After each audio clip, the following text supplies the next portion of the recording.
Everybody, welcome in. Let's get into a part 2 of Stephen Smith's death and the players involved. And with that, let's get into it.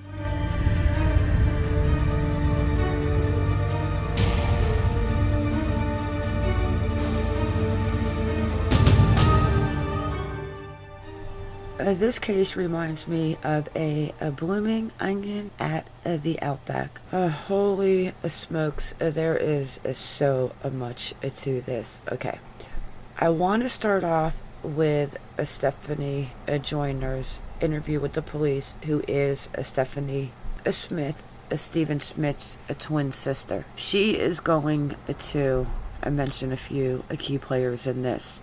After we listen to part of her interview that I have edited and cropped out the parts that are not important to Stephen Smith's case, we are going to touch on Patrick Wilson and Shawn Connolly, and Patrick Wilson's stepfather, Daryl Williams. I want to touch on Randy Murdaugh's involvement, David Urim, and Marc B, and I'm wondering who the 22-year-old is that you will hear about in an incident that Stephen Smith had July 4th, 2015, 4 days before he was murdered. So let's listen to Stephanie Joyner, aka Stephanie Smith, and what she said a couple days after her twin brother was murdered. If you would, before we get started, just state your first, middle, and last name. Stephanie Nicole Smith. All right, and Stephanie, if you would, just give me your address and phone number for me, please. Okay. And Stephanie, I'm just going to get a little bit of background about you. How old are you? I'm 19. Okay. And you are the sister and twin of Stephen, is that correct? Yes, sir. Okay. And your educational level, what is it right now? I'm a high school graduate. Haven't started college yet. Okay, all right. So you understand reading and writing, is that correct? Yes. You live with your father, is that correct? Yes, sir. Okay. And do you have other brothers that live there with you? Yes, sir. Okay, and they're older than you are? Okay. As far as this instance, I know you're familiar with what we've been kind of discussing a little bit earlier and plus in the past. This is about Stephen, where there was an incident on Sandy Run Road. And what I'm going to ask you is just kind of tell me a little bit about Stephen at first. I mean, you don't have to go back to his early childhood and stuff, but just right around high school up until now, just kind of give me a little bit of information about this, about, what Stephen is like and things like that. Well, he was not really this way. In high school, he was kind of open and friends with everybody, but he didn't have, like a best friend. And of course, I was always there. Right. I always had to back him up and everything. When he got into college, the first semester, he was acting normal. And then when he started doing summer classes, that's when he started acting a little funny. And when you say funny? He started coming home late. Okay. Like, just this recent Monday, he didn't come home until 2 o'clock in the morning. And sometimes he'll send me pictures, like, he sent me a picture of his cat, and his shoe was off, and I was like, are you at Mom's? He said, no, I'm still at school. I took my shoe off to get mud off his shoe, and I'm sitting, that campus isn't muddy, it's clean and everything, so that didn't add up, but I didn't want to pressure him, so I just left it alone. And, he acted normal until just recently. So, when you say normal, he was just an average kid, running around, hanging out with friends and stuff like that. Who did he typically hang out with?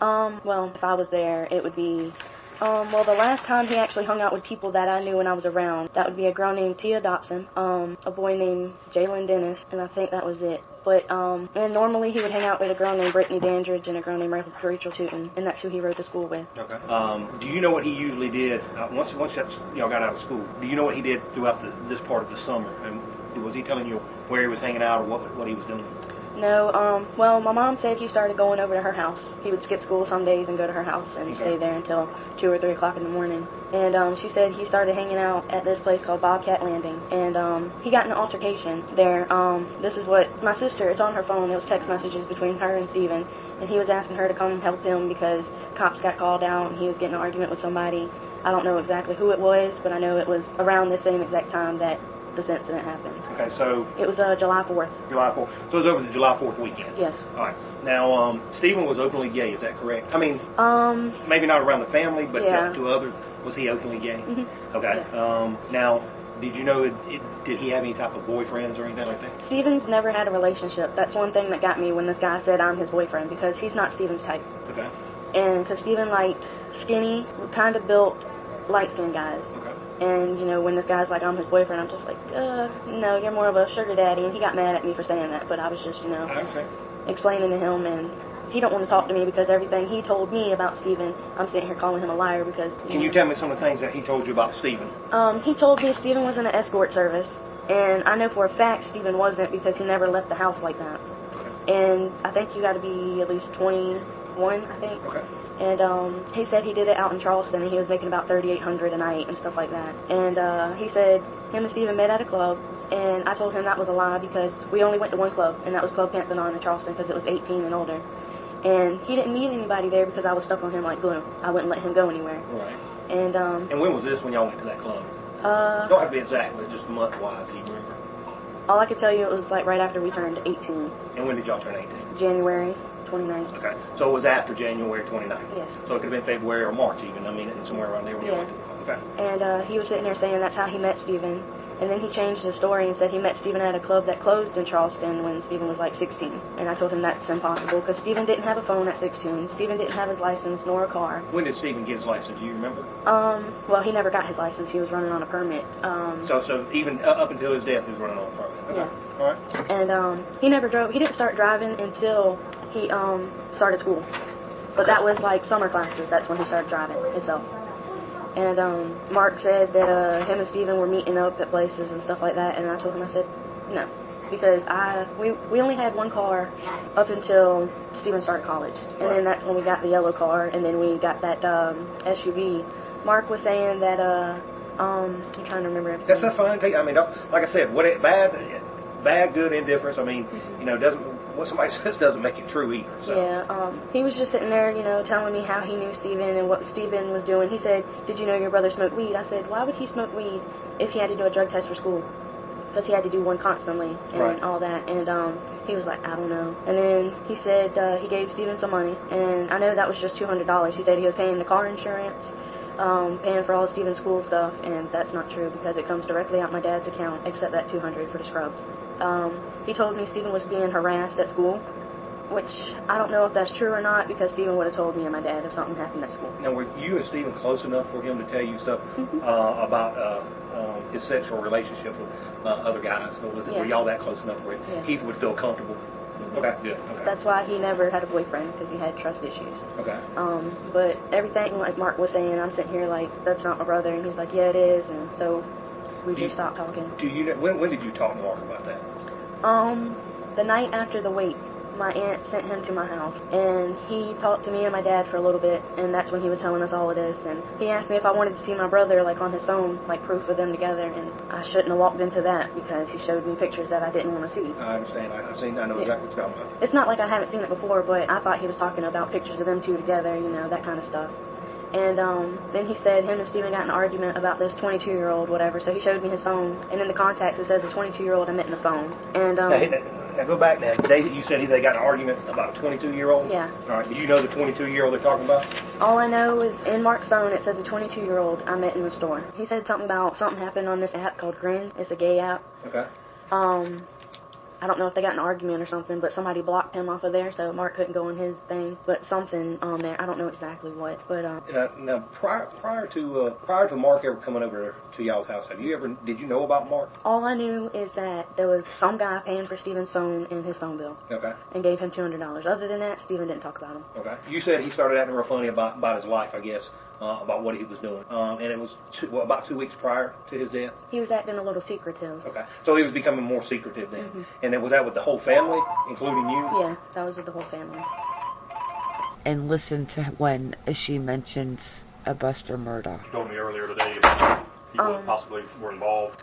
A bunch of people, like, I just left the house the first official time yesterday. Yes, ma'am. And I went into the store, and a bunch of people kept coming up to me, and they're like, did you know the Murdaugh boys are behind it? Saying Buster Murdaugh, the one we went to school with, did it, and some of his friends, and I'm just sitting here like, why? It makes no sense. He's never said anything bad about Stephen. He's never been around Stephen to... Who told you? One person was a friend of my brother's. I can't think of his name. Then a boy named Tyrell told me, and some other people, but I'm just, I was mind-boggled at that, and I kind of ignored it. I haven't heard any more about that. Interview with Stephanie. She mentions a Marc B, a 22-year-old in Mark's phone, an incident 4th of July weekend, and she mentions the rumors that Buster Murdaugh and his friends were involved.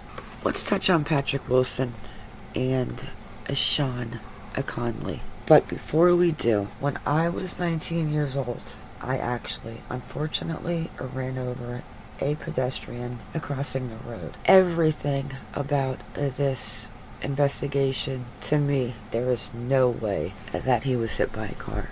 Having first-hand experience, there would have been some type of debris in the road, and I do not think the mirror just would have clipped his upper forehead. And if you want me to tell you the story about the night I ran a lady over, thank God she did not pass away, but I will tell you about it. Let me know in the comments. Get your whiteboards out, because a pen and paper, I can't handle this. Down the rabbit hole we go. There were two individuals that were viewed by SLED as persons of interest in connection with Stephen Smith's death. Patrick Wilson and Shawn Connolly were embroiled in various legal actions tied to the Murdaugh family in the months following Smith's murder. And not only that, it was a Murdaugh who pointed the finger at them in the first place. On December 18th, 2015, 5 months after Stephen Smith's murder, South Carolina Highway Patrol investigators received a tip from Patrick Wilson's stepfather, Darrell Williams. And according to Darrell Williams, Patrick Wilson claimed that Shawn Connolly, who is at the time a Hampton County teenager, was driving a vehicle which struck and killed Stephen Smith. And who told him to share this information? Randy Murdough, Alex Murdaugh's older brother. According to case notes contained in the MATE report, Darrell Williams stated the reason he was passing this information on was because Randy Murdough told him to call. And then why? I mean, is this fabricated against Shawn Connolly? Because it only gets more intriguing. This is where it gets interesting. August 7th, 2015, a month after Stephen Smith's death, Randy Murdough filed a motor vehicle accident lawsuit against Shawn Connolly on behalf of his client, Christopher Still. And less than a year later, May 17th, 2016, another Murdaugh attorney filed a separate motor vehicle accident lawsuit against Connolly in the 14th Judicial Court. You have to wonder if those cases were being used as leverage, and if so, to what end? And who is Christopher Still and his involvement? I am going to try to find the documents from the 14th Judicial Circuit to see what that was about. This case then goes on with Fleming, which ties in the mysterious murder of the Murdaugh's maid. It's a rabbit hole.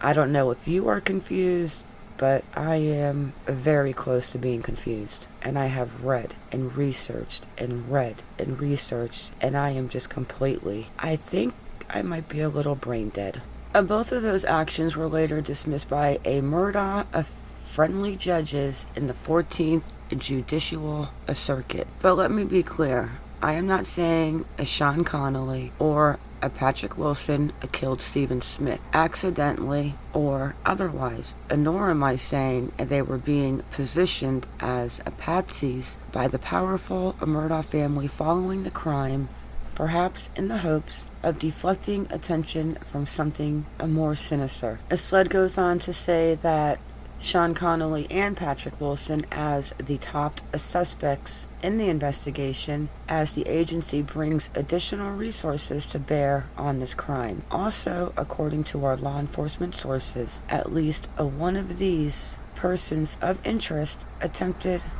to manufacture an alibi regarding their whereabouts on the evening Smith was murdered, which is obviously a major red flag. One of the reasons for the added scrutiny. Hopefully Stephen Smith being exhumed will yield useful evidence for the investigation as they try to piece together what happened on that fateful evening nearly 8 years ago on Sandy Run Road. And once again, this video is getting too long because there is so much information in so many interviews that I have. So where are we? Remember too, Stephanie Smith Joyner denied that her brother Stephen, who was openly gay, was involved as a male escort, which was alleged by Stephen Smith's purported boyfriend, Marc B. But during all of these interviews that I pulled up, David Yerim of Hilton Head Island claims he connected with Stephen Smith after seeing an ad Stephen had placed on Craigslist. He claims Stephen came to his house on Hilton Head Island on the evening of June 28, 2015. He arrived at around 10:30 p.m. Eastern, and he left around 1 a.m., according to the divorced father of one. These are only half the players, but unfortunately, there is too much to get into regarding Nick again, the South Carolina cop that retracted his statement, Corey Fleming, who actually represented Patrick Wilson, the one who is in jail on like a 20-something counts of. So who do you believe murdered Stephen Smith? Me personally, I do not think he was hit by a car, and not at all. And so far, the rumors regarding Buster that I can dig up is they played baseball together, and they might have had a little affair, and a couple of the kids back then were telling his sister, Stephanie, that the Murdaugh boys were involved. So as of right now, where do we stand in the Stephen Smith murder investigation? We have Marc B, who claims he was Stephen's boyfriend, who I believe was paying his car insurance and gave him the $200. And then we have the altercation the weekend of July 4th, 2015, 4 days before he was murdered. David Urham, who claims he met up with Stephen the 28th of June from a Craigslist ad. Patrick Wilson, Shawn Connolly, Randy Murdough, and another lawyer, Murdaugh, a boy, is suing Patrick Wilson's family for a Christopher Still. The officer, Nick Ginn, who retracted his statement. I have his interview, the mom's interview, Mark's interview, and then a Corey Fleming, who represented Patrick Wilson, and he was also the lawyer involved in Murdaugh's maid who fell and passed away, and he now sits in a jail with 20 plus counts of all kinds of things. What happened to Stephen Smith? Drop your comments below. I definitely want to hear from you. But with that, it is a wrap. Everyone, thank you for coming in. Please make sure you click the like, the subscribe, and the bell for notifications so you do not miss the next time we drop a video or go live. Everybody, have a good day or good night wherever you are in the world, and stay vigilant. I am out.